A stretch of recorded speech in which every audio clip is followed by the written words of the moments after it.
आदित्य बेटा आज पढ़ाएंगे, ये फाइल सिस्टम से रिलेटेड क्वेश्चन है, इसके बारे में आज डिस्कस करेंगे। अभी पहले हम शुरू करते हैं आज की क्लास में। जो हमने कल पढ़ा था डेटाबेस कॉन्सेप्ट, जिसमें हमने पढ़ा था डेटा और इंफॉर्मेशन के बारे में। तो बेटा सबसे पहले उसके बारे में ही हम डिस्कस करेंगे, कुछ क्वेश्चन डिस्कस करेंगे डेटा और इंफॉर्मेशन से रिलेटेड क्या होते हैं, और आपको बताना जो जो हमने कल पढ़ा था, डेटा पढ़ा था, इंफॉर्मेशन पढ़ा था, डेटाबेस क्या होता है और डीबीएमएस क्या होता है, इनके बारे में हमने पढ़ा था। ठीक है, तो देखो आपको आंसर देने हैं यहाँ पर। क्या इनके आंसर होंगे? देखो जैसे फर्स्ट क्वेश्चन है हमारे पास, और इस क्वेश्चन में लिखा है which of the following is not a DBMS software. इनमें से कौन सा डीबीएमएस सॉफ्टवेयर नहीं है? जल्दी से सब आंसर देंगे, चैट बॉक्स में भी लिख सकते हैं। ठीक है, एसक्यूएल क्या है? एसक्यूएल एक लैंग्वेज है। एसक्यूएल की फुल फॉर्म क्या होती है? Structured query language. ये सारे के सारे डीबीएमएस हैं, और ये हमारे पास एक लैंग्वेज है। माई एसक्यूएल, ओरेकल, पोस्टग्रे कल आपको बताए थे। ठीक है, इस तरह के क्वेश्चंस आपके बन जाते हैं। जो कल लिस्ट आपको दी थी उनके आपको नाम याद होने चाहिए। तो इस क्वेश्चन का आंसर आपके पास हो जाएगा यहाँ पर, जो है डी वाला, यानी एसक्यूएल हो जाएगा। और यहाँ पे देखो लिखा हुआ है एसक्यूएल जो है वो स्ट्रक्चर्ड क्वेरी लैंग्वेज होती है।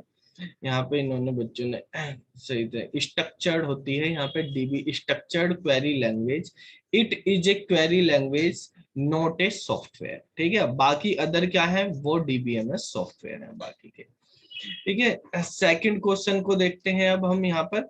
सेकंड क्वेश्चन का आंसर आप बताएंगे क्या होगा? इसमें लिखा हुआ है what is the full form of DBMS? Database management system, यानी ऑप्शन वाला, ऑप्शन हमारा बी सही होगा। ठीक है, ऑप्शन कौन कौन आ रहे हैं? अच्छा, ऑप्शन हमारा बी सही हो गया, डेटाबेस मैनेजमेंट सिस्टम। ठीक है, डेटाबेस मैनेजमेंट सिस्टम क्या होता है? डीबीएमएस की फुल फॉर्म होती है डेटाबेस मैनेजमेंट सिस्टम। और डेटाबेस मैनेजमेंट सिस्टम के बारे में कल आपको बताया था कि डेटाबेस मैनेजमेंट सिस्टम का मतलब होता है कि जो स्टोर करता है डेटा को और अलाउ करता है जो भी ऑथराइज यूजर होते हैं जो उनको एक्सेस कर सकते हैं, वो उसको मेंटेन कर सकते हैं, मैनेज कर सकते हैं। ठीक है, ऑर्गेनाइज कर सकते हैं, मैनिपुलेट कर सकते हैं या मॉडिफाई कर सकते हैं डेटाबेस के अंदर से जो है डेटा को। अरे बच्चों, तुमसे सर ने वो नहीं लिया क्या अभी, ईमेल आईडी? हाँ, तो सब अपनी ईमेल आईडी एक एक्सेल फाइल, हाँ, ये बीच क्लास में फिर मैसे रिक्वेस्ट आती रहती है बार बार। तो ईमेल आईडी से भेज देना, ऐड कर देंगे। ठीक है, या तो टाइम से पहले 9 बजे से पहले ऐड हुआ करो, ये लेट जो बच्चे आ रहे हैं।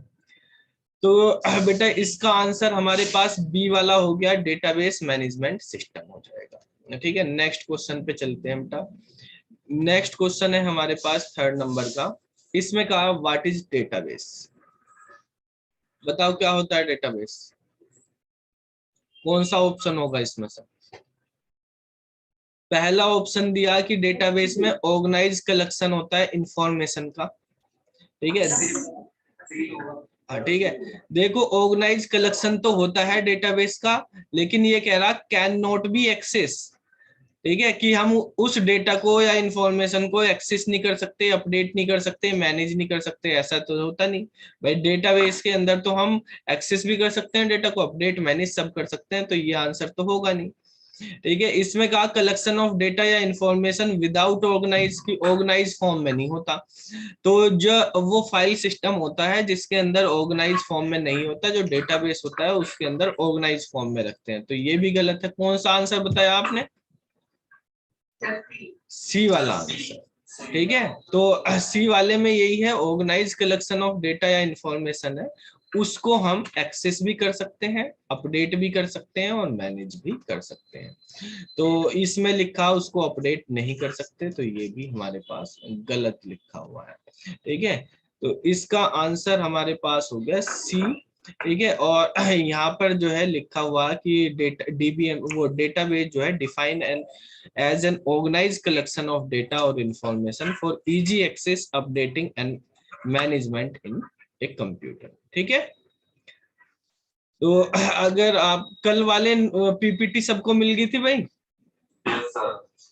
पढ़ ली थी अच्छे से, तो फिर तुम्हारे जितने भी क्वेश्चन होंगे सब में फुल मार्क्स आने चाहिए। अब अपने मार्क्स देखते रहना कि किसके कितने हैं। हाँ गौरव बताओ बेटा, फोर्थ क्वेश्चन का आंसर, डेटाबेस डीबीएमएस क्या है? पिछले क्वेश्चन में डेटाबेस की थी, इसमें डीबीएमएस।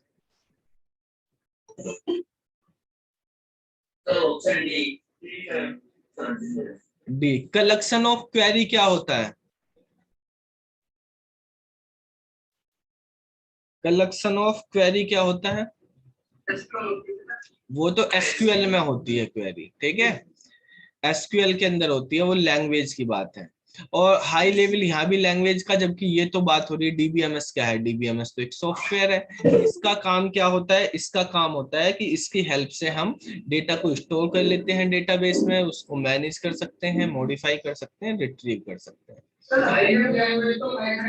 हाँ, तो इसका आंसर बेटा डी हो जाएगा।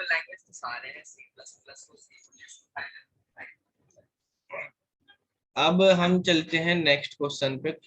इसका आंसर डी हो गया। यहाँ पे लिखा हुआ DBMS is nothing but store house, ठीक है, where in the authorise user can create a database, ठीक है, जहां पर हम डेटाबेस क्रिएट करते हैं या जिसकी हेल्प से हम डेटाबेस क्रिएट करते हैं, मॉडिफाई कर सकते हैं, उसको रिट्रीव वगैरह कर सकते हैं, ठीक है।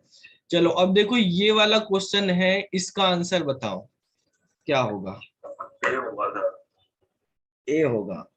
एक्सपेक्टेड था, ए आंसर बताओगे, ठीक है।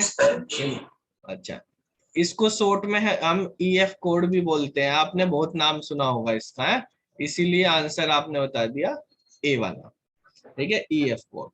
देखो देखो ईएफ कोड जो है बेटा, ईएफ कोड का जो काम है, उन्होंने रिलेशनल डीबीएमएस बनाया था, ठीक है, रिलेशनल डेटाबेस मैनेजमेंट सिस्टम। और उन्होंने आरडीबीएमएस के रूल दिए थे, जिनको हम 12 रूल्स बोलते हैं ऑफ आरडीबीएमएस, ठीक है। आरडीबीएमएस के क्या रूल हैं, क्या कॉन्सेप्ट हैं, उन्होंने ये बताए थे, जिनके बेस पे आरडीबीएमएस काम करता है। ईएफ कोड ने, ईएफ कोड जो है आईबीएम कंपनी में काम करते थे। इन्होंने सबसे पहला डेटाबेस नहीं बनाया था, ठीक है, इन्होंने 1970 के करीब जो है ईएफ कोड ने आरडीबीएमएस के रूल दिए थे, ठीक है। जो सबसे पहला डेटाबेस क्रिएट बनाया था, डीबीएमएस जो बनाया था, सबसे पहला डीबीएमएस सॉफ्टवेयर, वो चार्ल्स बैचमैन ने बनाया, ठीक है। इसका आंसर जो है इस क्वेश्चन का, वो आपका बी आंसर होगा, ठीक है। तो देखो यहाँ पे लिखा भी कि चार्ल्स बैचमैन जो है, उन्होंने अपनी टीम के साथ सबसे पहला डीबीएमएस बनाया था, और उस डीबीएमएस का नाम था आईडीएस। तो अगर आपसे ये क्वेश्चन भी पूछा जाए कि सबसे पहला डीबीएमएस सॉफ्टवेयर कौन सा था, तो उस सॉफ्टवेयर का नाम है आईडीएस। आईडीएस का मतलब होता है इंटीग्रेटेड डेटा स्टोर, ठीक है। तो ये चार्ल्स बैचमैन ने बनाया था, इसका आंसर आपका करेक्ट होगा बी, ठीक है। इस पे सबसे ज्यादा बच्चे कंफ्यूज होते हैं और ईएफ कोड ही लगा देते हैं। ईएफ कोड जो है, उन्होंने आरडीबीएमएस का कॉन्सेप्ट दिया था, उसके रूल दिए थे। इसके बाद है क्वेश्चन नंबर 6 बेटा, इसमें कहा है which type of data can be store in the database. कल आपको बताया था कि डेटा कैसा कैसा होता है, ठीक है। क्या कह रहे हो बेटा? सर इसका बच्चे को माइक ओपन है, नोटिस। अच्छा, किस बच्चे का बेटा वो है, माइक ऑन है, ठीक है, जिसके में बैकग्राउंड नॉइस आ रही है वो। अच्छा, which type of data can be store in the database. तो ये कह रहा है कि इमेज ओरिएंटेड डेटा आप कर सकते हो, यानी फोटो, इमेज वगैरह, ये आप डेटाबेस में स्टोर कर सकते हो। तो करते हैं, आप देखो फेसबुक है, फोटो भी अपलोड करते हो, व्हाट्सएप पे भी करते हो, इंस्टा पे भी करते हो, ठीक है, आप एसक्यूएल में भी यूज करते हो, ठीक है। तो इमेज जो है वो आप अपलोड कर सकते हो, टेक्स्ट कर सकते हो आप, जैसे वेर केयर केयर में आप करते हैं, ठीक है। कुछ फाइल कंटेनिंग डेटा, जैसे मान लिया आपको CVMS एक्सिस आपने पढ़ा होगा, उसमें आप अपना बायोडाटा कोई अपलोड करना, वो भी अपलोड कर सकते हो, वो कन्वर्ट हो जाता है, ठीक है, उसी के अकॉर्डिंग फिर डेटाबेस में स्टोर हो जाता है। आप कोई ऑडियो वीडियो ये भी अपलोड कर सकते हो, ठीक है भाई। आप उस पे डेटाबेस, जैसे मान लिया मेल भेज रहे हो, उसमें फाइल भी तो अटैच करके भेज देते हो, तो वो जो है जीमेल के सर्वर पे स्टोर हो जाती है वहां पे, ठीक है, उनके डेटाबेस में स्टोर हो जाती है। तो कल आपको डेटा के बारे में बताया था, डेटा इमेज भी हो सकती है, टेक्स्ट भी हो सकती है, वर्ड्स भी हो सकते हैं, ऑडियो भी हो सकती है, वीडियो भी हो सकती है, ठीक है। तो क्या आंसर होगा? डी हो जाएगा, ऑल ऑफ द अबव, ठीक है। तो जो मैंने इस ये क्वेश्चन करा रहा, इनमें से काफी इंपॉर्टेंट है, आपके एग्जाम में क्वेश्चन आ सकते हैं, ठीक है। Reason for creating the database management, ठीक है, system way to store large data, कि हम इसमें लार्ज डेटा भी स्टोर कर सकते हैं। लार्ज डेटा को स्टोर करने का मतलब जैसे इमेज होगी आपकी, ऑडियो वीडियो होगी, फाइल होगी, ये लार्ज डेटा में आते हैं। भाई वीडियो कितनी बड़ी हो सकती है, आप यूट्यूब के सर्वर पर डालते हो, ठीक है। Large data and these data can be any form, image, text, audio और वीडियो, फाइल एटसेट्रा, ठीक है। तो सबको क्या बेटा, नेगेटिव मार्किंग का तो नहीं है शायद इसमें, ठीक है। बाकी नोटिफिकेशन तुमने पढ़ा नहीं सारा कंप्लीट? हाँ, मैंने भी नहीं पढ़ा। चलो देखो 7 नंबर, ये देखो next question, in which of the following formats data is store in the database management system, ठीक है। देखो पिछले क्वेश्चन में और इस क्वेश्चन में डिफरेंस समझना क्या है बेटा। पिछले क्वेश्चन में आपसे पूछा गया था किस टाइप का डेटा हम स्टोर कर सकते हैं, डेटाबेस में किस टाइप का डेटा स्टोर कर सकते हैं। इस क्वेश्चन में बेटा आपसे पूछा गया है कि जो डेटा स्टोर करेंगे डेटाबेस में, वो किस फॉर्म में, किस चीज में स्टोर करेंगे, किस फॉर्मेट में स्टोर करेंगे। जैसे आप एसक्यूएल बनाते हो, एसक्यूएल में डेटा कहाँ स्टोर करते हो, टेबल बना के करते हो ना, ठीक है। हमने एसक्यूएल में टेबल बनाई होंगी, एमएस एक्सेस पढ़ा होगा तो उसके अंदर टेबल बनाई होंगी, तो टेबल के फॉर्मेट में हमें करना होता है, ठीक है। जो हमारे पास नॉर्मल उसमें होता है तो वो फाइल सिस्टम होता है हमारे पास, तो यहाँ पर हमारे पास टेबल की फॉर्मेट में हो जाएगा। इसका आंसर आपका हो जाएगा सी वाला, ठीक है। तो यहाँ पर जो है सी आंसर हो गया कि डेटा इज स्टोर। मैंने इसमें आंसर क्यों है वो भी सब लिखे हैं, आप इसको जब रिवाइज करोगे अच्छे से तो समझ में आ जाएगा आपके बाद में भी। Data is store in a table format intended to manage the storage. Table के फॉर्मेट में लिखने से फायदा ये होता है कि आप इजीली उसको एक्सेस कर सकते हो। भाई कोई टेबल की फॉर्मेट में डेटा लिखा है, जैसे स्टूडेंट की डिटेल लिखी हुई है आपके स्कूल में, कॉलेज में, तो वहां पर क्या होता है, अगर टेबल के फॉर्मेट में लिखा किसी बच्चे का नाम, डिटेल वगैरह, आप एकदम उसको सर्च कर लोगे, बता दोगे उसकी पूरी इंफॉर्मेशन क्या है। अगर ऐसे ही लिख दिया नॉर्मल जैसे आप नोट्स बना रहे, तो फिर तो नहीं हो पाएगा, कौन सा बच्चा कहाँ गया, कैसे गया, कुछ नहीं पता। टेबल की फॉर्मेट में आप उसमें इंडेक्स लगा दोगे, उसका रोल नंबर लगा दोगे, उसके बेस पे आप उसको इजीली सर्च कर सकते हो, ठीक है। नेक्स्ट क्वेश्चन समझते हैं। नेक्स्ट क्वेश्चन में कहा विच of the following is not a type of database. कल डेटाबेस के टाइप पढ़ाए थे आपको, ठीक है। तो बताओ इनमें से कौन से वाला नहीं है डेटाबेस का? डी बेटा, सीमा ये CUET का एग्जाम है, उसके बारे में बात कर रहे हैं, ठीक है। तो कौन सा होगा? डी वाला हो जाएगा। हायरार्किकल, नेटवर्क, डिस्ट्रीब्यूटेड और डिसेंट्रलाइज जो है ये, डिस्ट्रीब्यूटेड, नेटवर्क और हायरार्किकल ये आपको बताए थे। डिसेंट्रलाइज नहीं होता बल्कि सेंट्रलाइज होता है। डेटाबेस में इंफॉर्मेशन को हम कैसे रखते हैं, सेंट्रलाइज, एक जगह पे जाके स्टोर कर देते हैं वहां पर। तो इसका जो आंसर होना है हमारे पास वो होना है डी, ठीक है। तो यहाँ से हम ये कर देंगे। इसमें देखो कल भी बताए थे, यहाँ पे लिखा है डिफरेंट टाइप ऑफ डेटाबेस क्या होते हैं, जैसे centralised database, distributed database, relational database, no SQL database, cloud database, object oriented database, hierarchical database या नेटवर्क डेटाबेस, ये डेटाबेस के टाइप है हमारे पास। तो यहाँ पर फर्स्ट में लिखा सेंट्रलाइज होता है, ना कि डिसेंट्रलाइज कोई टाइप है इसका, ठीक है। तो यहाँ पे लिखा हुआ है which of the following is not an example of DBMS, बताओ। गूगल, ठीक है भाई। My SQL, Microsoft access, IBM का डीबी2 कल ये बताए थे। गूगल हमारे पास क्या है, एक सर्च इंजन है, ठीक है।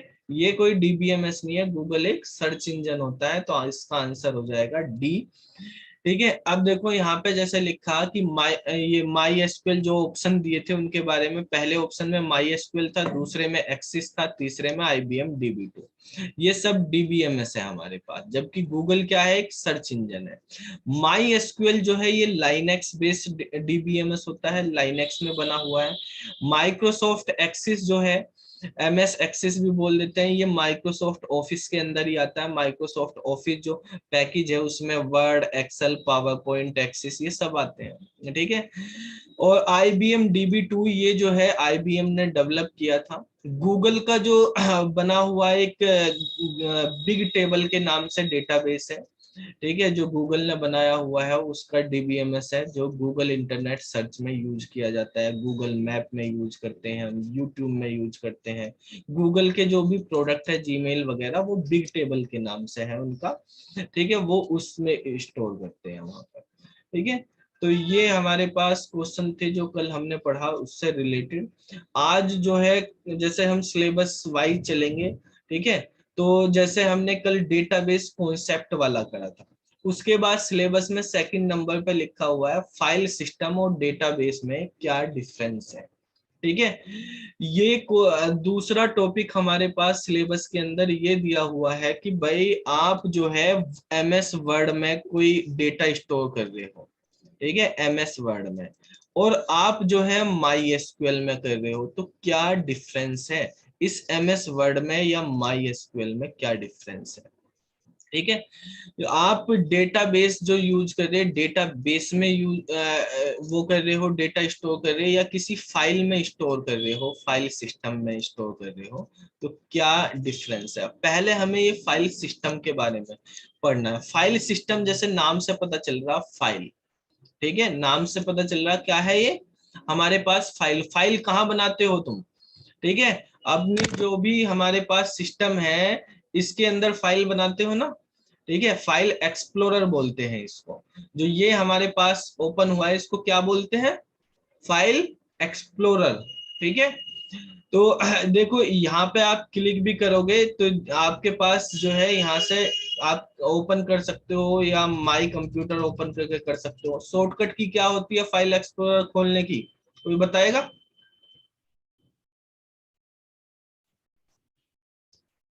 विंडोज के अंदर आपको फाइल एक्सप्लोरर ओपन करना है, क्या शॉर्टकट की होती है, नहीं पता बेटा। विंडो के साथ ई दबा देते हैं, तो विंडो के साथ ई दबाने से आपका ये आई कंप्यूटर ओपन हो जाता है, फाइल एक्सप्लोरर ओपन हो जाता है, ठीक है। इसको हम बोलते हैं फाइल एक्सप्लोरर। जैसे इंटरनेट एक्सप्लोरर है, ठीक है, माइक्रोसॉफ्ट ने बनाया हुआ है इंटरनेट एक्सप्लोरर, इसी तरह से फाइल एक्सप्लोरर भी ये विंडोज के अंदर होता है।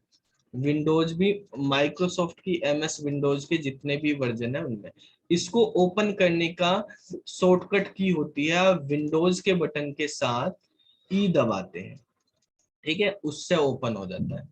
जैसे माइक्रोसॉफ्ट वालों ने इंटरनेट को एक्सप्लोर करने के लिए, इंटरनेट पे जो चीजें हैं उनको सर्च करने के लिए, ढूंढने के लिए क्या बनाया हुआ था, इंटरनेट एक्सप्लोरर, ठीक है। अब उसको इंटरनेट एक्सप्लोरर विंडोज 11 से उन्होंने हटा दिया, इसकी जगह अब माइक्रोसॉफ्ट एज नाम दे दिया उन्होंने उसका, ठीक है, माइक्रोसॉफ्ट एज नाम कर दिया है। तो इसी तरह जैसे इंटरनेट को एक्सप्लोर करने के लिए इंटरनेट एक्सप्लोरर था, ऐसे ही फाइल को एक्सप्लोर करने के लिए फाइल एक्सप्लोरर होता है। फाइल एक्सप्लोरर में क्या होता है, आपके पास जो भी हार्ड डिस्क है या एसएसडी है, जो भी सिस्टम में आपके स्टोरेज डिवाइस है, वो सारी स्टोरेज डिवाइस यहाँ पे शो हो जाती है। ये हार्ड डिस्क के पार्टीशन बना रखे हैं हमने, ड्राइव बना रखी है। अगर आप कोई डीवीडी लगाओगे इसमें तो वो आ जाएगी यहाँ पर, ठीक है। ये सब उसके फिर पार्टीशन कर रखे, सी ड्राइव, एस ड्राइव, ऐसे जो भी आप पार्टीशन कर रहे हो, और ये इसमें डायरेक्टरी बनी हुई है। फाइल एक्सप्लोरर की बात अगर हम विंडोज में करते हैं तो इसमें डेटा जो है फोल्डर और फाइल की हेल्प से शो होता है। कैसे होता है? फोल्डर और फाइल की हेल्प से। जबकि एक ऑपरेटिंग सिस्टम है एमएस डोस, आप पढ़ते हो ऑपरेटिंग सिस्टम जो है आपके पास यूनिक्स है, लाइनेक्स है, उनमें जो है फोल्डर, जो है फोल्डर का नाम होता है डायरेक्टरी। क्या बोलते हैं उसको? फोल्डर को डायरेक्टरी। वहां पे फोल्डर को डायरेक्टरी बोलते हैं, और जो हमारे पास फाइल है उसको तो फाइल ही बोलते हैं वहां पर। ठीक है बेटा। तो जो फाइल सिस्टम है उसको समझने के लिए पहले हमें ये पता होना चाहिए फाइल एक्सप्लोरर क्या होता है, इसमें फाइल। अब देखो जैसे हमारे पास ये है, हमारी एस ड्राइव है या सी ड्राइव है। अब आपके पास इसके अंदर कुछ फाइलें होती हैं, जैसे हमने मान लिया ये सी ड्राइव ओपन कर ली, यहाँ पे हम गए, ठीक है। मैंने यहाँ पर ये वाला फाइल है, इस पे राइट क्लिक किया, ठीक है। और राइट क्लिक करने पे बेटा प्रॉपर्टीज में जाते हैं, प्रॉपर्टीज ओपन हो जाती हैं। तो आप देखेंगे कोई भी फाइल है, इसकी प्रॉपर्टी जब आप देखेंगे तो यहाँ पर फाइल का टाइप आता है, type of file. Type of file बताता है कि इसी से पता चलता है कि ये फाइल कौन सी एप्लीकेशन में, कौन से सॉफ्टवेयर में खुलेगी। भाई मैं इस पे क्लिक करूंगा तो ये वर्ड में खुलेगी, इस पे क्लिक करूंगा तो ये गूगल क्रोम पे खुलेगी, ये फोटो है इस पे क्लिक करूंगा तो ये जो है हमारे पास पेंट वगैरह में जो भी फोटो एडिटर है उसमें ओपन हो जाएगी। तो बेटा ये वाली फाइल जो है ये वर्ड में क्यों खुल रही है, एक्सेल में क्यों नहीं खुल रही? ये वाली फाइल एक्सेल में खुलेगी। तो ये जो फाइल का टाइप है इससे पता चलता है कि कौन सी फाइल कौन से सॉफ्टवेयर में खुलनी है, ये किसके लिए बनी है। जैसे यहाँ पे DOCX लिखा हुआ, तो DOCX है, ये बता रहा कि DOCX जो है माइक्रोसॉफ्ट वर्ड डॉक्यूमेंट का जो है टाइप होता है। DOCX को इसको बोलते हैं एक्सटेंशन। क्या बोलते हैं? एक्सटेंशन बोलते हैं। आपको फाइल सिस्टम जब पढ़ना तो फाइल के एक्सटेंशन पता होने चाहिए, क्या है उसको फाइल टाइप बोलते हैं हम, या फाइल के एक्सटेंशन बोलते हैं। जो भी हम फाइल लिखते हैं तो देखो फाइल का पूरा नाम क्या होता है, पहले जैसे यहाँ पे फाइल का नाम लिखा और फिर उसका एक्सटेंशन लिखा है बाद में। तो फाइल का पूरा नाम जो है वो फाइल के नाम और एक्सटेंशन से मिलकर बना होता है, ठीक है। अब यहाँ पर जो है ओपन विद लिखा हुआ कि हमें किस चीज में ओपन करना है, कि इसके अंदर ओपन करना, कहाँ पर ये स्टोर है, इसका साइज, उसका डिस्क के अंदर क्या साइज है, कब क्रिएट हुई, कब मॉडिफाई हुई है, कब एक्सेस करी आपने लास्ट टाइम। अभी 9:23 पे हमने ओपन की है, 21 अप्रैल को। ये 14 मार्च को बनी थी 10:20 पे फाइल, और इसको हमने 24 मार्च में 9:14 में लास्ट मॉडिफाई किया है, ठीक है। तो फाइल का नाम और फाइल का एक्सटेंशन, जैसे टेक्स्ट फाइल होती है, टेक्स्ट फाइल जैसे नॉर्मल फाइल का, टेक्स्ट फाइल का एक्सटेंशन क्या होता है, कुछ फाइलों का एक्सटेंशन पता होना चाहिए आपको। क्या होता है टेक्स्ट फाइल का? .txt, ठीक है। अगर आपके पास वर्ड फाइल है तो वर्ड फाइल का जो पुराने वर्जन थे DOC होता था बेटा, और जो नए वर्जन है वर्ड के उनमें DOCX होता है। एक्सेल की फाइल होती है, एक्सेल फाइल के एक्सटेंशन क्या होते हैं? XLS पुराने वर्जन में और XLSX नए वर्जन में। अगर आपके पास पावर पॉइंट की फाइल है, पावर पॉइंट प्रेजेंटेशन है, .ppt या .pptx, ठीक है। आपके पास बेटा MS एक्सिस है, जो हम डेटाबेस अभी पढ़ेंगे, ठीक है। MS एक्सिस है, एक्सिस के बताएगा कौन क्या क्या होते हैं एक्सटेंशन? नहीं पता? पुराने वर्जन में बेटा MDB होता था, MDB का फुल फॉर्म होती है माइक्रोसॉफ्ट डेटाबेस, ठीक है। DOCX का मतलब होता है डॉक्यूमेंट, और ये हमारे पास एक्सेल के हैं तो इसमें XLS लिखा हुआ। PPT का मतलब पावर पॉइंट, MDB का मतलब माइक्रोसॉफ्ट डेटाबेस। और अब माइक्रोसॉफ्ट ने और भी डेटाबेस बनाए हैं, जैसे SQL सर्वर बनाया, तो इन्होंने नए वर्जन में इसका नाम चेंज करके ACCDB कर दिया है, यानी एक्सिस डेटाबेस कर दिया है। ठीक है, तो इस तरह से हमारे पास ये होते हैं, ये फाइल के जो है हमारे पास एक्सटेंशन होते हैं। तो देखो कोई भी फाइल होती है उसकी प्रॉपर्टी देख के हम उसके एक्सटेंशन कर लेते हैं। आपके पास जो वो है मतलब ड्राइव होती है, ड्राइव के अंदर क्या क्या बने होते हैं, फोल्डर बने होते हैं और फाइल बने होते हैं। फिर फोल्डर के अंदर और भी फोल्डर हो सकते हैं और भी फाइल हो सकती हैं। ठीक है, इसी तरह से मल्टी लेवल पे चलता रहता है काम। ठीक है, तो जो हमारे पास फाइल सिस्टम है, फाइल सिस्टम हमें ये बताता है कि हमें किस तरह से फाइलों को अरेंज करना है। क्या बताता है? फाइलों को कैसे अरेंज करना है, ठीक है, फोल्डर को कैसे अरेंज करना है। और जो हमारे पास डेटाबेस है वो कल आपको बताइए, वो डेटा को अरेंज करने के लिए यूज होता है। ठीक है, फाइल सिस्टम किसको अरेंज करने के लिए, फाइल को या फोल्डर को अरेंज करने के लिए हम यूज करते हैं। फाइल फोल्डर के अंदर ही फाइल होती है, ये फोल्डर को हम डायरेक्टरी भी बोलते हैं, तो मेनली ये फाइल को अरेंज करने के लिए यूज होता है। और जो हमारे पास बेटा डेटाबेस है वो डेटा को मैनेज करने के लिए यूज किया जाता है।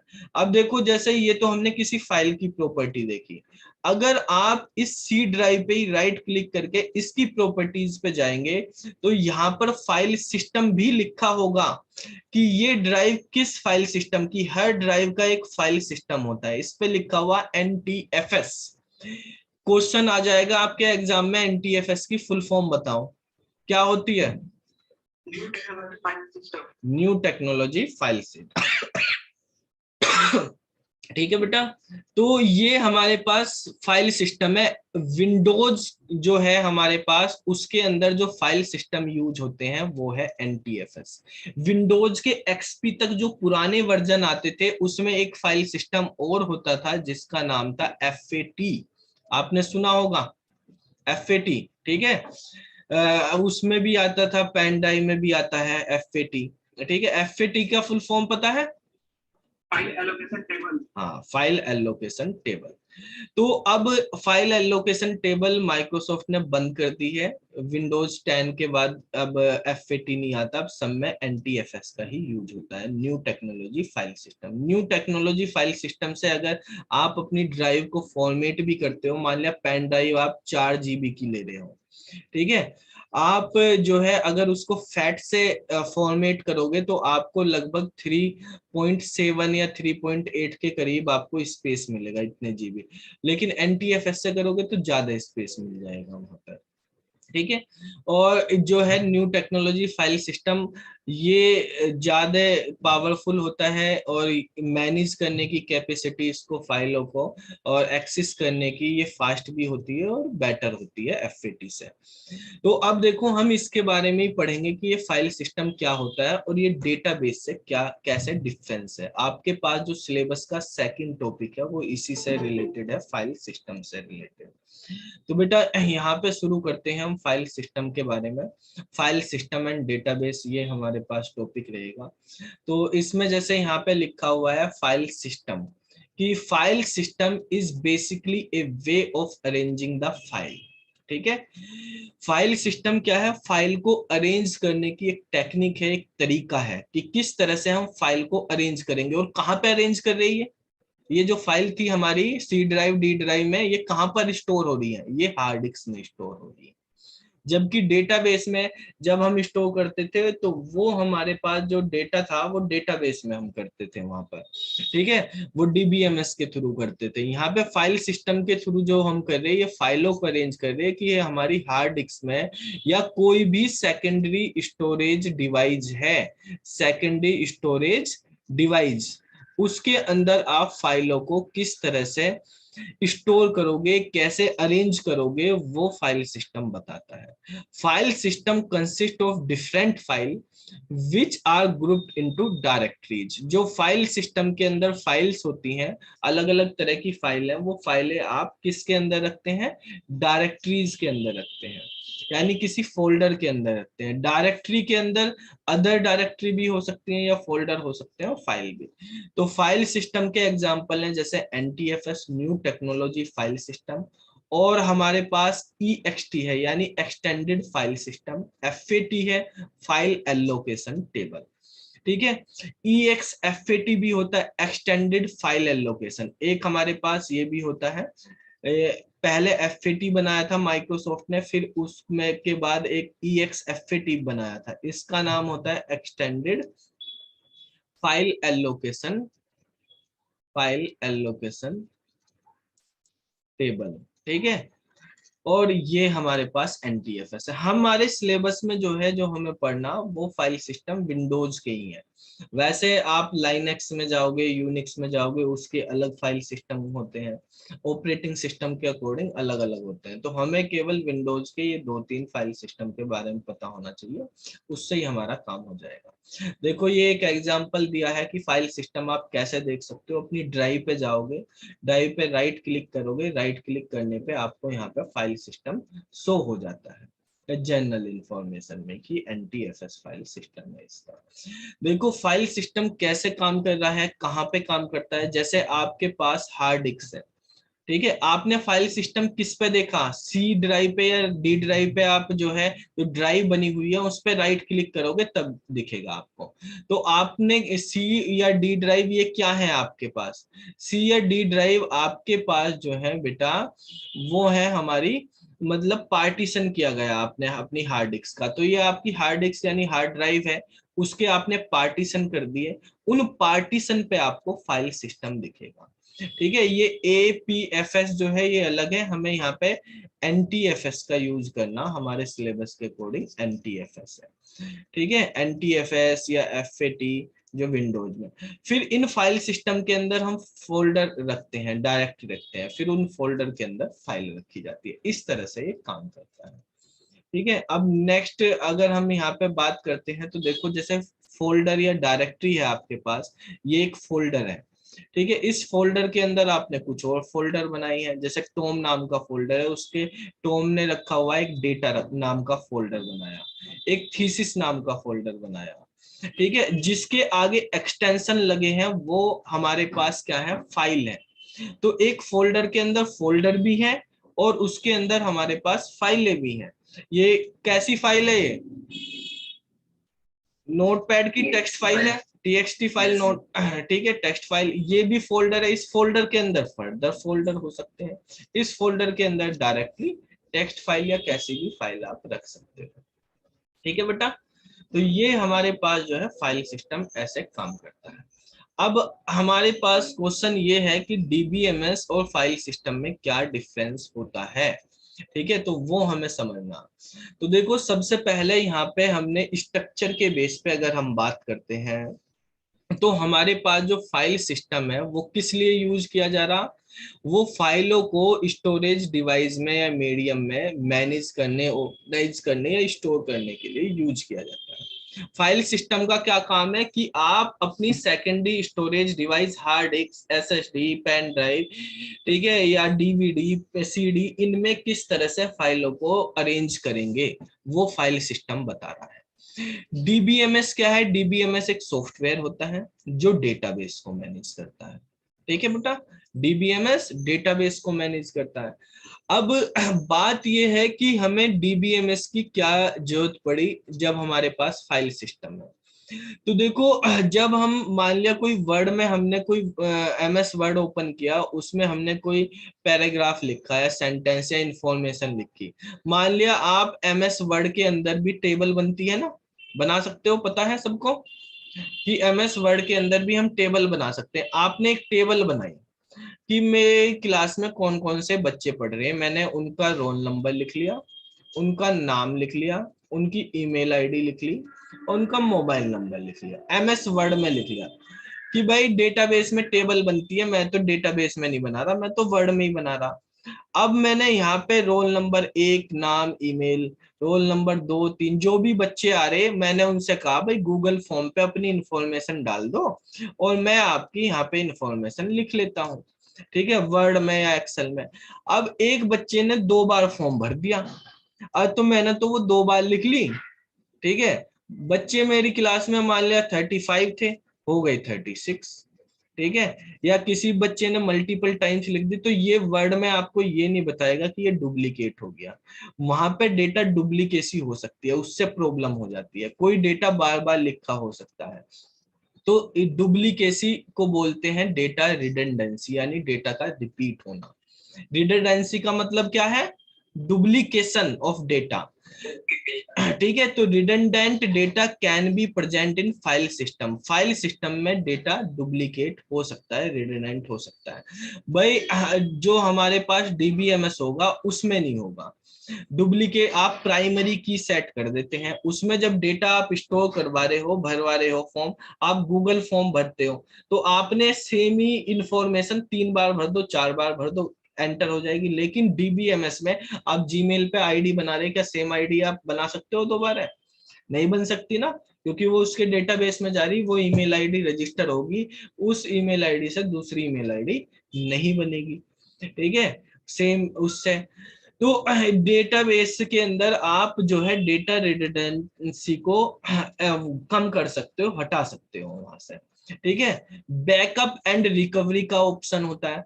जैसे मान लिया डीबीएमएस है आपके पास, माई एसक्यूएल है, उसमें अगर आपका डेटा डिलीट हो गया तो आप उसमें रिस्टोर कर सकते हो, बैकअप ले सकते हो। बैकअप लेके आप उसको कहीं भी किसी भी सिस्टम पे लेके जा सकते हो, बैकअप के थ्रू उसको रिकवर कर सकते हो। ऑटो बैकअप लगा सकते हो कि अपने आप ये बैकअप लेता रहे, रोज डेली जितना मैंने काम किया शाम को अपने आप बैकअप बन जाए उसका, ठीक है। जबकि यहाँ पर नहीं बनता। यहाँ पे अगर मान लिया आपका गलती से फोल्डर शिफ्ट डिलीट हो गया तो डिलीट हो गया वो, वहां पर आपका डेटा डिलीट हो गया अगर डीबीएमएस में, आप बैकअप से उसको वापस लेके आ सकते हो।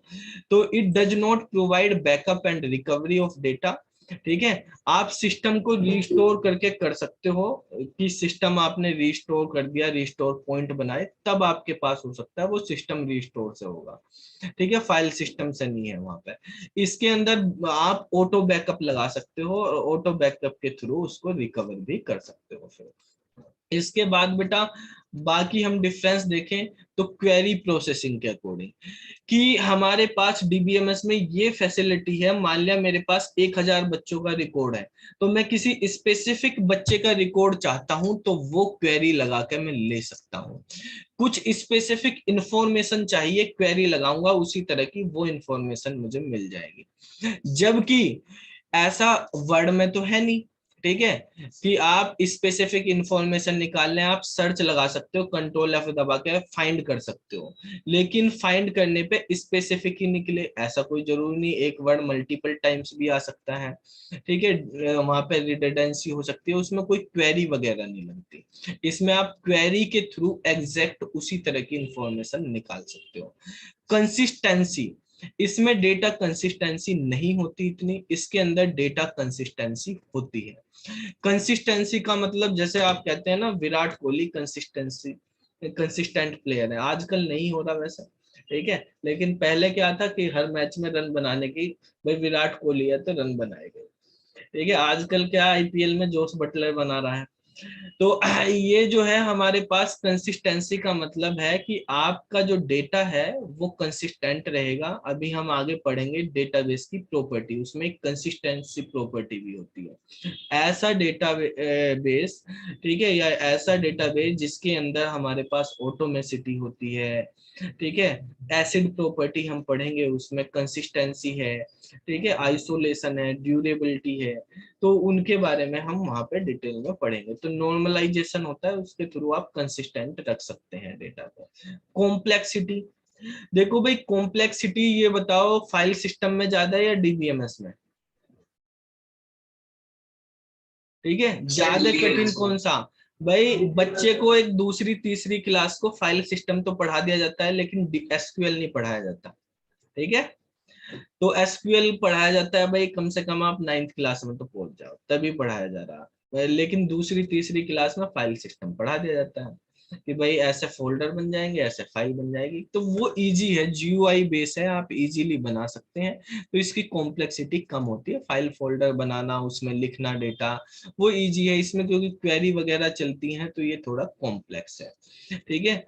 तो ये प्रोफेशनल काम में यूज किया जाता है हमारे पास डीबीएमएस। और जो है हम फाइल सिस्टम नॉर्मल भी यूज करते हैं, ठीक है, अपने पर्सनल काम के लिए। और बेसिकली उसका डीबीएमएस का जो यूज है वो प्रोफेशनल वर्क के लिए होता है। सिक्योरिटी की बात करते हैं तो सिक्योरिटी बेटा डीबीएमएस में ज्यादा होती है, वो मोर सिक्योर है आपके पास फाइल सिस्टम में, इसमें सिक्योरिटी कम होती है। डीबीएमएस के अंदर आप ये भी डिफाइन कर सकते हो कौन बंदा क्या क्या इंफॉर्मेशन एक्सेस कर सकता है, ठीक है। डेटाबेस एडमिनिस्ट्रेटर होते हैं, कौन कौन बंदा आपके डेटा को एक्सेस कर सकता है और क्या डेटा एक्सेस कर सकता है वो भी। जबकि ये जो है हमारे पास एक्सेल वगैरह वर्ड वगैरह इनमें इतनी सिक्योरिटी नहीं है। बस सिक्योरिटी क्या है, आप पासवर्ड लगा दो कि पासवर्ड लगा दिए फाइल ही नहीं ओपन होगी, लेकिन ओपन होगी तो सारी हो जाएगी वहां से। तो इतना सिक्योर नहीं है वहां पे, ठीक है। और फिर कोई भी ओपन कर सकता है, ऐसा नहीं कि कहीं से भी पासवर्ड पता है तो कोई भी कर लेगा वहां से। इसके अंदर यूजर डिफाइन कर सकते हैं हम कि कौन कौन एक्सेस कर सकता है और क्या क्या इंफॉर्मेशन वो एक्सेस कर सकता है। कॉस्ट की बात करें तो ये फाइल सिस्टम की कॉस्ट कम है, ठीक है। नॉर्मल सभी ऑपरेटिंग सिस्टम में फाइल सिस्टम होता है, बाय डिफॉल्ट मिल जाता है। डीबीएमएस की कॉस्टिंग ज्यादा होती है, इसको मैनेज करने के लिए भी प्रोफेशनल होते हैं, आपको आने चाहिए, उनकी भी कॉस्टिंग होती है। और बेटा ये आपके पास जैसे माई एसक्यूएल तो आपके पास फ्रीली अवेलेबल है, कितने होते हैं, कुछ आपको हायर लेवल पे लेके जाना काम करना तो आपके पास वहां पे परचेज भी करने पड़ते हैं अलग से। डेटा इंडिपेंडेंसी की बात करें तो इसमें डेटा इंडिपेंडेंसी नहीं होती, डेटा एक दूसरे पर डिपेंडेंट ज्यादा होता है, ठीक है। जैसे आप एक्सेल में ही फाइल बना रहे हो या वर्ड में फाइल बना रहे हो तो वहां पे डेटा इंडिपेंडेंसी नहीं है आपके पास। जैसे एक पैराग्राफ लिखा तो अगर आप पैराग्राफ पे क्लिक करके कहीं पे भी बोल्ड करोगे तो सारा बोल्ड हो जाता है उस तरह से। यहाँ पे स्पेसिफिक डेटा पे आप वर्क कर सकते हो, एक एक रो पे, एक कॉलम पे, एक फील्ड पे काम कर सकते हो, ठीक है। तो ये जो है डीबीएमएस जो है ये डेटा इंडिपेंडेंसी को भी सपोर्ट करता है। यूजर एक्सेस, देखो आजकल तो कुछ ऑपरेटिंग आ रहे सिस्टम आ रहे हैं मल्टी यूजर वाले भी, लेकिन कुछ ऑपरेटिंग सिस्टम होते हैं जिसमें सिंगल यूजर होते हैं कि एक ही यूजर एक टाइम पे उसको एक्सेस कर सकता है। लेकिन जैसे लाइनक्स वगैरह यूनिक्स यूनिक्स वगैरह है तो वो सपोर्ट करते हैं कि मल्टी यूजर, ठीक है। तो बेसिकली ज्यादातर जो है पहले जो यूज होते थे वो वन यूजर के भी, आजकल मल्टी यूजर के भी यूज हो रहे हैं, ठीक है। जबकि हमारे पास डीबीएमएस में आप मल्टी यूजर बना सकते हो कि आपको बनाना कि एक एडमिन होगा, एक ऑपरेटर होगा। देखा होगा ना आपने कंपनियों में कि भाई कंपनी का डेटाबेस तो एक है लेकिन काम करने वाले अलग अलग बंदे, तो जिसका जो काम है वो उतना डेटा उस चीज को एक्सेस कर लेता है और वो उस पर काम करता है, ठीक है। किसी को फॉर्म डेटा एंट्री का काम है तो वो जो जिस चीज पे डेटा एंट्री करनी वो करेगा और उस पर एक्सेस कर लेगा, ठीक है। तो ये हमारे पास जो है डिफरेंस है। अब हम फाइल सिस्टम के बारे में थोड़ा सा और पढ़ेंगे। जैसे अभी हमने बात करी कि विंडोज जो है, विंडोज के अंदर जो फाइल सिस्टम है वो file allocation table FAT, new technology file system NTFS है। ईएक्स एफएटी जो एक्सटेंडेड या एक्सटेंसिबल फाइल एलोकेशन टेबल है। तो ये एक्सटेंसिबल फाइल एलोकेशन टेबल जो माइक्रोसॉफ्ट ने बनाई थी, ये बेसिकली फ्लैश मेमोरी जैसे यूएसबी फ्लैश ड्राइव थी, एसडी कार्ड थे, मेमोरी कार्ड थे, उनके लिए बनाई गई थी, ठीक है। नॉर्मल हमारे पास हार्ड डिस्क के लिए यही बनाई हुई थी फैट, और अब हम यूज करते हैं एनटीएफएस।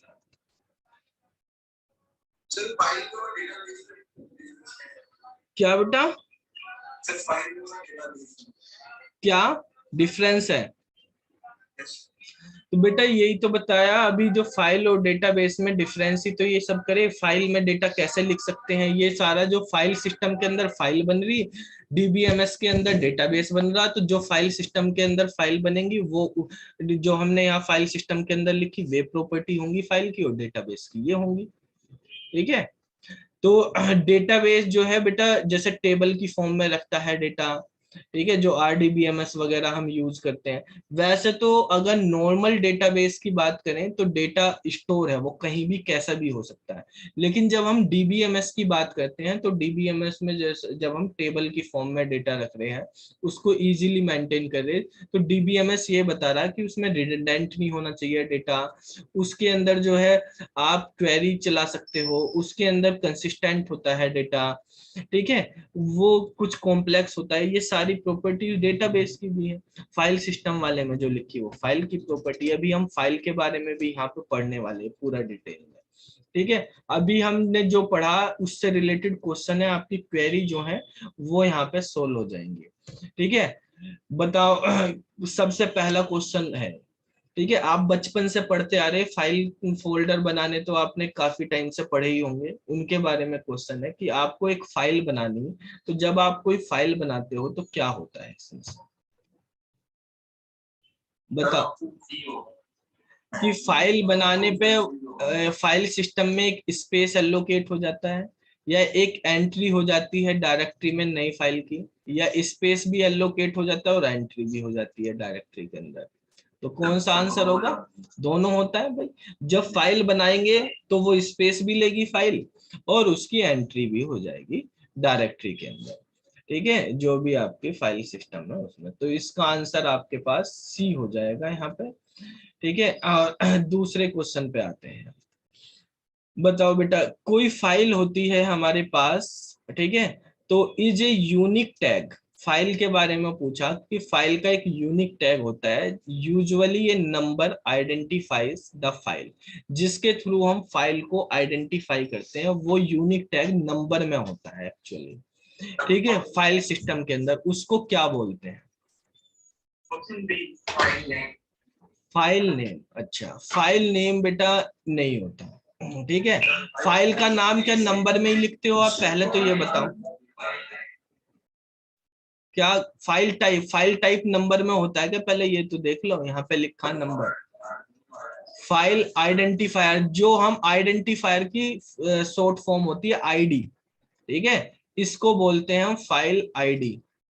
तो आईडी का मतलब आइडेंटिफायर, जैसे ही आप कोई भी फाइल बनाते हो तो फाइल सिस्टम के अंदर ऑटोमेटिकली उस फाइल की एक आईडी बन जाती है, ठीक है। और जो जैसे हमारे पास मैंने बताया डेटाबेस में हम बनाते हैं, हमारे पास वे होते हैं, मतलब रोल नंबर या आईडी हम बनाते हैं जिससे उसको यूनिकली आइडेंटिफाई करते हैं, तो ऐसे ही फाइलों को यूनिकली आइडेंटिफाई करने के लिए हम एक फाइल की आईडी देते हैं, तो वो ऑटोमेटिकली ऑपरेटिंग सिस्टम देता है, हमें नहीं देनी होती वो, जबकि डेटाबेस में हम खुद दे सकते हैं, ठीक है, जो भी डेटा लिख रहे हैं उनकी आईडी बना सकते हैं।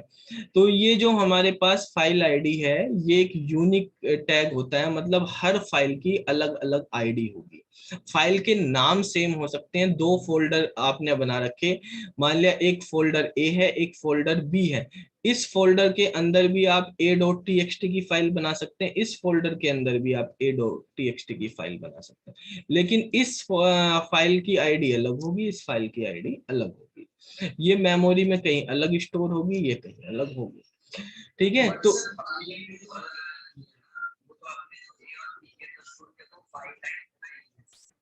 फाइल टाइप नहीं बेटा, फाइल का नाम तो ए तो रखा है, यहाँ पे भी ए रखा है, इसका भी ए लिखा, ये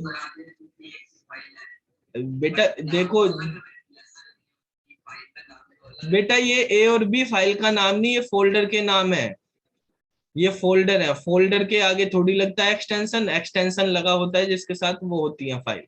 फाइल जो है इसमें जो शुरू वाला डॉट से पहले का पार्ट होता है उसको बोलते हैं फाइल का नाम, और ये बाद वाला पार्ट होता है इसको बोलते हैं फाइल का एक्सटेंशन, ठीक है। तो फाइल कंप्लीट नाम इस तरह से बनता है फाइल का, ठीक है। तो ये जो होते हैं फोल्डर होते हैं, उनके साथ कोई एक्सटेंशन नहीं होता है, ये फोल्डर के नाम है, एक फोल्डर के अंदर तो दो नाम की वो एक ही नाम की दो फाइल नहीं बना सकते आप, सेम फोल्डर में थोड़ी बन जाएंगी, अलग अलग फोल्डर रखेंगे उसमें सेम नाम की बन जाएंगी, ठीक है। तो यहाँ पर हमारे पास देखो नेक्स्ट क्वेश्चन है, इसका आंसर तो ए हो गया, नेक्स्ट क्वेश्चन पे चलते हैं। फाइल का टाइप किस चीज से रिप्रेजेंट करा जाता है? फाइल किस टाइप की है ये किससे पता चलता है, फाइल के एक्सटेंशन से पता चलता है। ठीक है, तो ये हमारे पास इसका आंसर हो जाएगा आपका बी। ठीक है, चलो थर्ड क्वेश्चन पे आते हैं। जैसे हार्ड डिस्क है आपके पास, ठीक है, सिस्टम में, यहाँ पे कहा रो डिस्क क्या होती है। ठीक है, हार्ड डिस्क का ही नाम है कि हार्ड डिस्क हमारे पास रो कब होगी, यानी रो हार्ड डिस्क बोल दो, रो ड्राइव बोल दो, रो डिस्क बोल दो, एक ही बात है। बताओ क्या होगा आंसर। एम्प्टी होगी। अच्छा, ए देखो बेटा, रो डिस्क वो होती है जैसे हार्ड डिस्क आप कंपनी से खरीद कर लेके आए, अगर उस पे कोई भी ड्राइव नहीं बनी हुई, ठीक है, उसमें कोई भी ड्राइव नहीं बनी हुई, कुछ भी नहीं है, तो वो होगी रो डिस्क। जैसे ही हम हार्ड डिस्क लगाते हैं सिस्टम पे, सबसे पहले उसमें क्या होता है, हमें बनाना होता है उसके अंदर फाइल सिस्टम बनाना होता है। जब फाइल सिस्टम बनेगी, फाइल सिस्टम की हेल्प से ही फिर हम उस डिस्क का पार्टीशन कर सकते हैं। तो जब तक किसी भी डिस्क पे फाइल सिस्टम नहीं बना हुआ है, उस पे नहीं बताया कि एनटीएफएस से काम करेगी, फैट से काम करेगी, किस तरीके से काम करेगी, तो तब तक वो रो डिस्क होती है। रो डिस्क का मतलब डिस्क विदाउट फाइल सिस्टम होता है।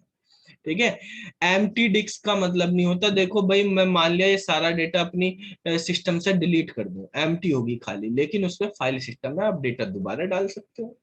ठीक है, डिलीट कर दिया दोबारा डाल दो। तो लेकिन जब तक उसमें फाइल सिस्टम नहीं है तब तक आप डेटा ही नहीं डाल सकते। ठीक है, तो पहला काम होगा, अभी जैसे आपको बताया था कि सबसे पहले डिस्क होती है, एक आपको उसका फ्लो बताया था ना कैसे काम करता है फाइल सिस्टम। सबसे पहले हमारे पास डिस्क है, डिस्क का हम पार्टीशन करते हैं, पार्टीशन पे फिर हम फाइल सिस्टम एलोकेट करते हैं। ठीक है, और उस फाइल सिस्टम के अंदर हमारे पास फोल्डर होते हैं, और फोल्डर में हम फिर फाइल्स रखते हैं। ठीक है, इस तरह से हमारे पास काम करता है। तो डिस्क विदाउट फाइल सिस्टम, ये हमारे पास आंसर हो जाएगा, इसका आंसर ए। 5 नंबर क्वेश्चन पे आते हैं। बताओ बेटा, data can not be written to secondary storage. जो सेकेंडरी स्टोरेज है मतलब हमारी डिस्क ड्राइव है, तो अनलेस रिटन विद ए। ठीक है, यानी हम सेकेंडरी स्टोरेज में डेटा नहीं लिख सकते। कब तक नहीं लिख सकते, जब तक उसके अंदर कोई फाइल ना बनाए, या कोई स्वैप स्पेस ना बनाए, या डायरेक्टरी ना बनाए, या कोई टेक्स्ट फॉर्मेट ना हो। डेटा काहे में लिखा जाता है फाइल के वो लिखना, हमें डेटा लिखना, तो डेटा कैसे लिखते हैं फाइल सिस्टम में, फाइल के अंदर लिखते हैं ना। ठीक है, जो भी हमें डेटा लिखना हो, हम क्या बनाते हैं भाई, कोई सा भी डेटा लिखना, हमें कुछ भी लिखना, फोल्डर में डेटा नहीं लिखा जाता। डेटा किस में लिखा जाता है, डेटा तो फाइल के अंदर ही लिखो गया। तो इसने कहा डेटा लिखने के लिए पहले आपको क्या करनी पड़ेगी, फाइल बनानी पड़ेगी, और उस फाइल के अंदर आप डेटा लिखेंगे। ठीक है, जैसे ही देखो मैंने यहाँ पे क्लिक किया, ये एप्लीकेशन, ये हमारे पास एक फाइल होगी। ये अभी जो है हमारे पास हार्ड डिस्क में नहीं गई, सेकेंडरी में नहीं गई। आप इसमें जो है इसको जब सेव कर दोगे तो सेकेंडरी में, अभी ये मेन मेमोरी में रहती है। तो यहाँ पर आंसर हो गया ए। नेक्स्ट है हमारे पास, फाइल के एट्रीब्यूट क्या होते हैं। स्वैप स्पेस का मतलब बेटा ये ऑपरेटिंग सिस्टम का है वैसे। ठीक है, आपके इसमें नहीं। ऑपरेटिंग सिस्टम में क्या होता है कि हमारे पास डेटा जब हम एग्जीक्यूट करते हैं, कोई भी फाइल ओपन करते हैं, हार्ड डिस्क से वो रैम में जाता है, डेटा रैम के थ्रू फिर वो आगे प्रोसेस होकर सीपीयू के पास जाता है। तो अगर रैम के अंदर कुछ डेटा हमारे पास कम है, तो हम स्वैपिंग कर लेते हैं। मतलब आपके पास फाइल बड़ी है, आ नहीं रही, तो आप छोटे छोटे पार्ट में कर लेते हैं, कुछ डेटा उठा लेते हैं, और जो हमारे पास पहला डेटा था रैम के अंदर, उसको हार्ड डिस्क में भेज देते हैं, हार्ड डिस्क का डेटा रैम में ले आते हैं। ठीक है, तो जिस डेटा को हम स्वैप करते हैं वहां से हार्ड डिस्क से रैम, और रैम के से हार्ड डिस्क के बीच में, तो जहां से डेटा को स्वैपिंग करी जाती है उसको स्वैप स्पेस बोलते हैं। तो ये मेमोरी मैनेजमेंट होता है ऑपरेटिंग सिस्टम में। आप आगे पढ़ोगे तो मतलब ग्रेजुएशन में जाओगे, वहां पे डिटेल में इनके बारे में पढ़ाएगा। ठीक है, तो यहाँ पर हम देखते हैं आगे। करा तो दिया, कहाँ था तुम्हारा ध्यान, बताया तो फाइल होता है। ठीक है, डेटा किस में लिखा जाता है, फाइल के अंदर। जब फाइल बनाओगे उसमें डेटा लिखेंगे। चलो 6 नंबर बताओ, फाइल के क्या क्या एट्रीब्यूट होते हैं? फाइल का नाम भी होता है, टाइप भी होती है, आईडी भी होती है, तो सारे हो जाएंगे ऑल ऑफ द मेंशन। चलो नेक्स्ट क्वेश्चन है कि जो हमारे पास फाइल है, फाइल किस तरह का डेटा टाइप है? Primitive, non primitive, public, abstract? Abstract. Abstract data type क्या होता है बताओ? सीमा तुमने बताया, क्या कह रहे हो बेटा शिवम? जिसे पब्लिक, जिसकी प्रॉपर्टीज, जिसके ऑपरेशन पहले से ही फिक्स होते हैं, डिफाइन होते हैं, ठीक है। ऐसे डेटा टाइप, जैसे अभी हम डेटा स्ट्रक्चर में पढ़ेंगे स्टैक क्यू की, उसमें हमारे पास पुश, पॉप, एनक्यू, डीक्यू ये ऑपरेशन होते हैं। ऐसे डेटा टाइप जिसपे पहले से ही फिक्स होते हैं कि ये ऑपरेशन लगाएंगे। फाइल के जो ऑपरेशन होते हैं, क्या क्या ऑपरेशन लगा सकते हैं फाइल पे? फाइल को क्रिएट कर सकते हो आप, फाइल को डिलीट कर सकते हो, फाइल को रीनेम कर सकते हो, ठीक है। फाइल में राइट कर सकते हैं आप, फाइल के अंदर जो है हम एडिट कर सकते हैं, ठीक है। तो रीड कर सकते हैं, ये फाइल के ऑपरेशन है। तो एब्स्ट्रैक्ट डेटा टाइप बेटा उन डेटा टाइप को बोलते हैं जिन पे जो हमारे पास ऑपरेशन है वो फिक्स ऑपरेशन होते हैं या प्री डिफाइंड ऑपरेशन होते हैं। प्री डिफाइंड ऑपरेशन परफॉर्म किए जाते हैं, उनके ऑपरेशन पहले से ही डिफाइन है। प्रिमिटिव डेटा टाइप होते हैं आपके, जैसे आपने प्रोग्रामिंग में पढ़ा होगा, इंट होता है, फ्लोट होता है, कैरेक्टर होता है, ठीक है, डबल होता है, ठीक है, एटसेट्रा, ये सारे प्रिमिटिव कहलाते हैं, ठीक है। तो ये पब्लिक या प्राइवेट जो है आपके पास डेटा टाइप नहीं होते, ये विजिबिलिटी होती है, ठीक है, कि डेटा की विजिबिलिटी होती है ये।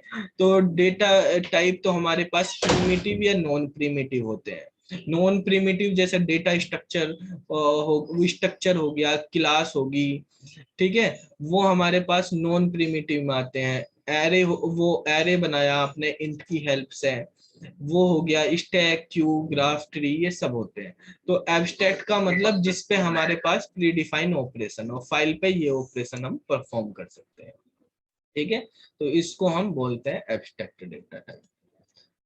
चलो नेक्स्ट पे आते हैं, क्वेश्चन नंबर 8 बताओ, जो हमारे पास which of the following are two part of the file name? File नाम, फाइल का जो नाम होता है वो दो पार्ट से मिलकर बना होता है, क्या क्या होते हैं? नेम और एक्सटेंशन, सी ऑप्शन होता है, ठीक है। तो फाइल का नाम और फाइल का एक्सटेंशन, इसका आंसर सी हो गया। चलो इस पे आंसर नहीं लिखा हुआ था क्या? उस पे नहीं, चलो बाद में लिख के दूंगे। अब देखो यहाँ पे लिखा हुआ what happen in the single level directory. अब ये सिंगल लेवल डायरेक्टरी क्या होती है ये आप समझ लो। जैसे बेटा हमारे पास ये सी ड्राइव है या एस ड्राइव है, अगर मैंने इसी में ही यहाँ पे सारी फाइल रख दी, ठीक है, यानी एक फोल्डर के अंदर ही आपकी सारी फाइल है बस, ठीक है, तो उसको बोलते हैं सिंगल लेवल डायरेक्टरी। जहां पे फोल्डर के अंदर फोल्डर बना के करा जाता है उसको जो है फिर हमारे पास टू लेवल पे हो जाएगी, ऐसे ही मल्टी लेवल, ट्री लेवल पे हो जाती है। तो बताओ इसका आंसर क्या होगा? All file contain in the same directory, ठीक है। यहाँ पे लिखा है different directory same level. Directory का मतलब नहीं है सारी की सारी फाइलें जो है आपकी सेम डायरेक्टरी के अंदर है, तो वो डायरेक्टरी जो है वो सिंगल लेवल की है, ठीक है। तो सारी की सारी फाइलें उसमें, यानी उसके अंदर सब डायरेक्टरी से मतलब नहीं है, सब डायरेक्टरी नहीं होगी, उसके अंदर सारी फाइलें जो भी उसके अंदर बनाई फाइलें रखती है हमने डायरेक्टरी। हाँ बेटा डायरेक्टरी फोल्डर ही होता है। तो इसका आंसर बी हो जाएगा। देखो यहाँ पे स्ट्रक्चर ऑफ डायरेक्टरी बताया कि डायरेक्टरी कैसे होती है। डायरेक्टरी एक कंटेनर की तरह काम करती है जिसके अंदर हम फर्दर फोल्डर बोल दो या सब फोल्डर बोल दो या सब डायरेक्टरी बोल दो। जो डायरेक्टरी के अंदर डायरेक्टरी होंगी उनको क्या बोलते हैं, सब डायरेक्टरी। फोल्डर के अंदर जो फोल्डर होते हैं उनको क्या बोलते हैं, सब फोल्डर या फाइलें रखते हैं। ठीक है, और इसका काम होता है कि ये फाइलों को और सब फोल्डर को जो है मैनेज करती है, ऑर्गेनाइज करती है। एक होती है हमारे पास सिंगल लेवल डायरेक्टरी जिसमें सारी की सारी फाइल एक ही डायरेक्टरी में होती है। एक होती है टू लेवल डायरेक्टरी जिसमें हर यूजर के लिए एक सेपरेट डायरेक्टरी बनती है। जैसे मान लिया एक बंदा है ए, उसने बनाई अपनी, बी ने अपनी रखी, वो अपनी डायरेक्टरी में फाइलें रख रहा है, ये अपनी डायरेक्टरी में फाइलें रख रहा है।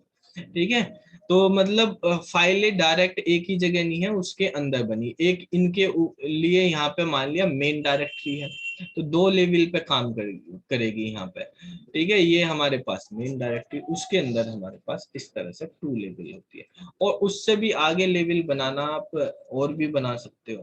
ठीक है, तो यहाँ पे बताओ what happen in single level directory. Single level directory में क्या होता है,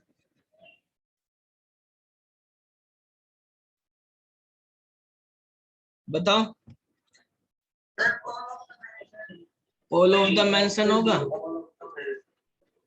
सिंगल लेवल डायरेक्टरी में मस्ट हैव यूनिक नेम, सारी की सारी डायरेक्टरी यूनिक नेम रखेंगी, या all file must have unique name, या all file must have unique owner, या ऑल ऑफ द। सबसे पहले तो बेटा ऑल ऑफ दीज बता रहे हैं आप, ये बताओ सिंगल लेवल डायरेक्टरी के अंदर ऑल डायरेक्टरी कहां से आ गई, वहां तो एक ही डायरेक्टरी होनी, उसके अंदर तो डायरेक्टरी होनी नहीं, तो ये आंसर कैसे हो जाएगा।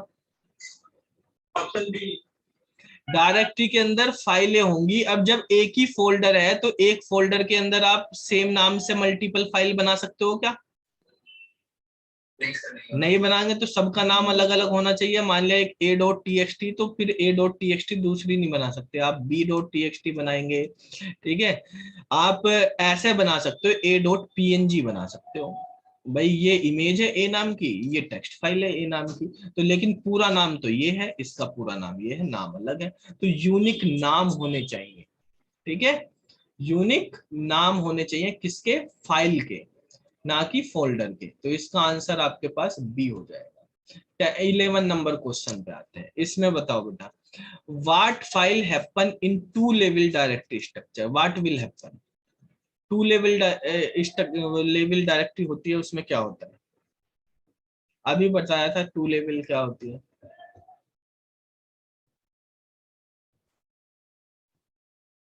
बताओ, पढ़ा नहीं है आपने, अभी लिखवाया था टू लेवल में क्या होता है, हर यूजर की अपनी अलग डायरेक्टरी होती है। ए होगा ना, each user has his her own user file directory, सबकी अलग अलग अपनी डायरेक्टरी होती है। ठीक है, क्वेश्चन आते हैं नंबर 12 पे। Which of the following are the type of file path name. देखो फाइलों के पाथ होते हैं, ठीक है, तो कितनी तरह के पाथ होते हैं फाइलों के। आपसे मैंने कहा कि जैसे अभी आपको गूगल मीट का लिंक भेजा, वो लिंक क्या है, पाथ ही तो है। उससे आपने लिंक बोल दो, पाथ बोल दो, वही है। आप अपनी फेसबुक आईडी है, इंस्टाग्राम आईडी है, उसका पाथ भेज देते हो, ठीक है, लिंक भेज देते हो। तो ये बेसिकली पाथ कितनी तरह के होते हैं, वो पूछा है। एब्सोल्यूट और रिलेटिव। अब देखो एब्सोल्यूट और रिलेटिव में क्या डिफरेंस होता है ये समझते हैं। तो यहाँ पर आंसर तो ए हो गया, यहाँ पे लिखे हुए हैं एब्सोल्यूट पाथ जो होते हैं हमारे पास पूरे पाथ होते हैं। एब्सोल्यूट का मतलब होता है एक तरह से फिक्स हो जाते हैं। ठीक है, एब्सोल्यूट क्या होते हैं हमारे पास, फिक्स हो जाते हैं, ये पूरा पाथ है यहां से। अब देखो मैंने एसपी शर्मा जी लिख दिया, एसपी शर्मा जी मेरी क्या नाम जी फेसबुक पे भी है, एसपी शर्मा जी मेरी इंस्टा पे भी है। ठीक है, तो इससे ये थोड़ी पता चल रहा है ये फेसबुक पे या इंस्टा पे है। ठीक है, तो बेसिकली क्या होगा, अगर मैं पूरा लिखूंगा तो पता चल जाएगा वहीं पे। जैसे एक हमारे पास मैंने फर्स्ट डॉट पीपीटीएक्स नाम की फाइल बनाई हुई है प्रेजेंटेशन, तो इसमें लिखा कि ये सी ड्राइव में डीबीएमएस के नाम से पीपीटी के अंदर जाओगे, इस फोल्डर में देखो। अगर मैंने कहा पीपीटी के अंदर ये है, तो ये पीपीटी क्या पता डी ड्राइव में भी हो, पीपीटी नाम का फोल्डर और उसके अंदर भी हो। ठीक है। या मैंने डीबीएमएस की पीपीटी बना रखी, मैं डेटा स्ट्रक्चर की, नेटवर्किंग की पीपीटी बना की, उसका नाम भी ये रख रखा, हो सकता है ना। तो file system have two different file path, एक एब्सोल्यूट होता है, एक रिलेटिव। एब्सोल्यूट मतलब फिक्स वहीं पे ही मिलेगा आपको, वो बिल्कुल एग्जैक्ट वही होता है। रिलेटिव का मतलब जो चेंज हो सकता है, वो आपके पास डोमेन के अकॉर्डिंग, यहाँ पे सी की जगह डी लिख दो, डी में भी हो सकती है, क्या पता है। या सी के अंदर आपने लिख दिया नेटवर्किंग, तो नेटवर्किंग के अंदर भी हो सकती है। तो इस तरह से हमारे पास ये रिलेटिव पाथ होते हैं। तो दो तरह के पाथ होते हैं। एब्सोल्यूट पाथ में जो पाथ दिया जाता है वो बिल्कुल रूट डायरेक्टरी से दिया जाता है, और रिलेटिव में जो पाथ दिया जाता है वो करंट डायरेक्टरी से दिया जाता है। रूट डायरेक्टरी क्या होती है, सी ड्राइव है तो बिल्कुल ड्राइव से ही देंगे, वहीं से ही। इसमें पाथ जो है हमारे पास एब्सोल्यूट में, जबकि इसमें बताया ये पीपीटी वाले फोल्डर में है फर्स्ट, तो यहीं से देख लो। तो ये वाला एब्सोल्यूट पाथ होता है। ठीक है, समझ आई बात, रिलेटिव पाथ और ये। तो ये जो फाइल सिस्टम वाला जो हमारा सिलेबस में टॉपिक था वो आपका कंप्लीट हो गया है। कल हम डीबीएमएस में ही डीबीएमएस के मॉडल पढ़ेंगे। ठीक है, आप करके आना, जैसे वो लिखा ना रिलेशनल, कल आपको बताया था, वैसे डीबीएमएस हमारे पास, जैसे आपको बताया कि हमारे पास सेंट्रलाइज होता है, नो एसक्यूएल होता है, हायरार्किकल होता है, नेटवर्क होता है, रिलेशनल होता है, ऑब्जेक्ट ओरिएंटेड होता है, ये सब अभी पढ़ाए थे आपको। तो उनके बारे में हम डिटेल में पढ़ेंगे क्या होते हैं हमारे सिलेबस में। वैसे रिलेशनल वाला है तो हम रिलेशनल वाले के बारे में डिटेल में पढ़ेंगे, बाकी में छोटा छोटा पढ़ेंगे। वो तो आपके सिलेबस में पूरा डिटेल में रिलेशनल है, उसके बारे में हम अच्छी तरीके से पढ़ेंगे। डेटाबेस मॉडल कौन कौन से होते हैं तो वो कल देखेंगे, इसको आप रिवाइज कर लेना, ये पीपीटी आपको भेज देंगे।